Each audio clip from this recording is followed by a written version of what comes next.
पठान और पंजाबी आपस में लड़ पड़े हैं और पुलिस भी मौके पे पहुंच आई है।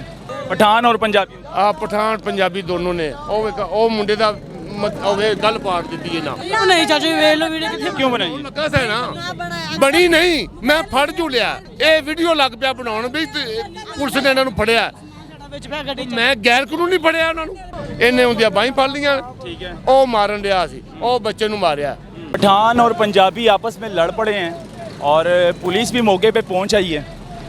झगड़ा किस बात का हुआ, क्या वजह है? खातून भी यहाँ पर मौजूद है। खातून भी यहाँ पर मौजूद है। ਜੋ ਜਾ ਕੇ ਕੰਮ ਕਰੋ ਯਾਰ ਆਪਣਾ क्या हाल है? ਤੂੰ ਕੌਣ ਹੈ ਵੀਡੀਓ ਬਣਾ कैसे है मंसूर साहब? ਤੂੰ ਕੌਣ ਹੈ ਵੀਡੀਓ ਬਣਾਉਣ ਵਾਲਾ भाई ना बनाए हमने वीडियो खुदा को ये होया है? क्यों रो रहे हो? बच्चा ने मोबाइल निकालो भाई अंकल जान रहे हो हमने वीडियो बनाई वीडियो ना बनाई नहीं चाचू ਵੇਖ ਲਓ ਵੀਡੀਓ ਕਿੱਥੇ क्यों बनाई है? ਲੱਗਾ ਸੀ ਨਾ ना बनाए ਬਣੀ ਨਹੀਂ ਮੈਂ ਫੜ ਜੂ ਲਿਆ ਜਦੋਂ ਫੜ ਜੂ ਲਿਆ अंकल ना वीडियो बना रहे थे? ਵੀਡੀਓ ਬਣਾ ਲਿਆ किस चीज़ की वीडियो? ਆ ਮੈਂ ਲੜੇ ਨੇ ਆਪਸ ਵਿੱਚ ਲੜਾਈ ਝਗੜਾ ਕੀਤਾ ਇਹਨਾਂ ਮੈਂ ਉਹਨੂੰ ਪੁੱਛਿਆ ਵੀ ਤੁਸੀਂ ਇੱਕ ਫੜਿਆ ਹੈ ਕਿਨੇ ਫੜਿਆ ਹੈ ਦੂਜਾ ਨੂੰ ਕੁੱਟਣ ਡਿਆ ਹੈ, ਕਿਸ ਵਜ੍ਹਾ ਤੋਂ ਇਹ ਵੀਡੀਓ ਲੱਗ ਪਿਆ ਬਣਾਉਣ ਵੀ ਪੁਲਿਸ ਨੇ ਇਹਨਾਂ ਨੂੰ ਫੜਿਆ ਵਿੱਚ ਪੈ ਗੱਡੀ ਚ ਮੈਂ ਗੈਰ ਕਾਨੂੰਨੀ ਫੜਿਆ ਉਹਨਾਂ ਨੂੰ वो थाने लेकर जा रहे हैं ना? पता नहीं अंकल का फोन पकड़ा हुआ ਗੈਰ ਕਾਨੂੰਨੀ ਉਹਨਾਂ ਨੂੰ ਫੜਿਆ आप कानून में मुदाखलत कर रहे हो यार। आपका क्या लगता है? मेरा बच्चा आयु ਉਹ ਕਿੱਧਰ ਗਿਆ कौन सा मोबाइल है? ਇੱਕ ਮਿੰਟ ਉਹ ਕਿੱਧਰ ਗਿਆ वीडियो डिलीट करवा लेना। ਉਹ ਹੀ ਲੱਗਾ ਵਾ ਕਰਨ हमारे बीच में पड़ा वीडियो आपने क्यों बनाई है? चाचू नहीं बनाई देख लो भला नहीं बनाई वीडियो कानून की कार्रवाई सच्ची सही कर रहे हो राइट से चाह रहे हैं फिर वीडियो बनाए जो कर वीडियो क्यों? डर खतरा कोई नहीं इन्हें डर खतरा कोई नहीं मुलाजमन हो अगर मुलाजम राइट से कर रहे हो तो फिर इन्हें जो मर्जी लोग आवाम वीडियो बनाती रहे इन्हें खतरा वीडियो बनानी नहीं चाहिए। अच्छा कानून में मुदाखलत है। बस ठीक है जाओ बीबी जाओ मेरी बहन जाओ जाओ मेरी बहन ये किस बात पे लड़ाई हुई थी इनकी? ਇਹਨਾਂ ਦੀ ਲੜਾਈ ਹੋਈ ਏ ਉਹ ਤੋਂ ਸਮਾਨ ਵੇਚਣ ਤੋਂ पठान और पंजाबी ਪਠਾਨ ਪੰਜਾਬੀ ਦੋਨੋਂ ਨੇ ਉਹ ਮੁੰਡੇ ਦਾ ਹੋਵੇ ਗੱਲ ਪਾੜ ਦਿੱਤੀ ਹੈ ਨਾ इसने आपने मारा है?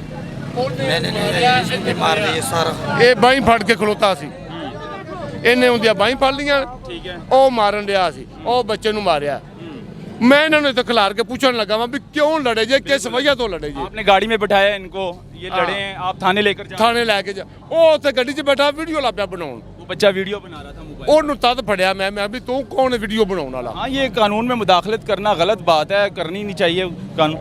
तो मोबाइल ले लिया था आपने, वापस कर दिया? वापस कर दिया चलें जी, बहुत शुक्रिया जी। और ये बेसिकली जो है ना पठान और पंजाबियों में आपस में लड़ाई हुई है।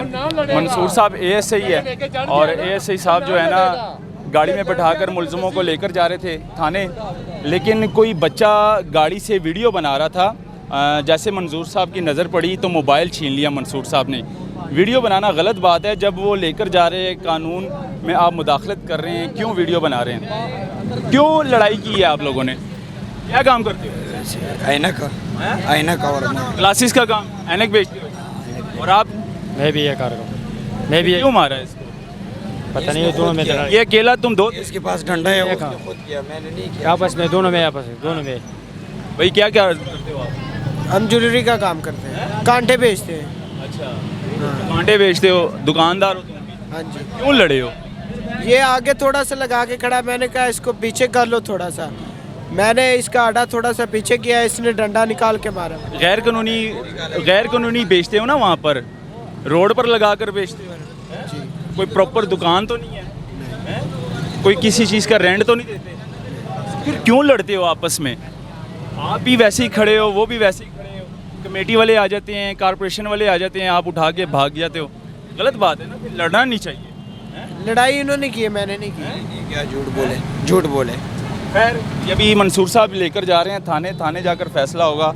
मेरा ख्याल है इन पर FIR दी जाएगी और आगे जाएंगे, पता नहीं क्या बनेगा। लेकिन वो बच्चा वीडियो बना रहा था और मंसूर साहब की नज़र पड़ी, मंसूर साहब ने जो है ना उन बच्चे से मोबाइल छीना, तो फिर बच्चे की वालदा और बच्चे की जो दादी है वो पीछे से आकर रोने लग पड़ी मंसूर साहब के आगे कि मेरे बेटे ने वीडियो नहीं बनाई, आप माफ़ कर दें, वीडियो डिलीट कर दें। तो ये दिखाना ज़रूरी था, मुझे दिया इजाज़त। अल्लाह हाफ़िज़।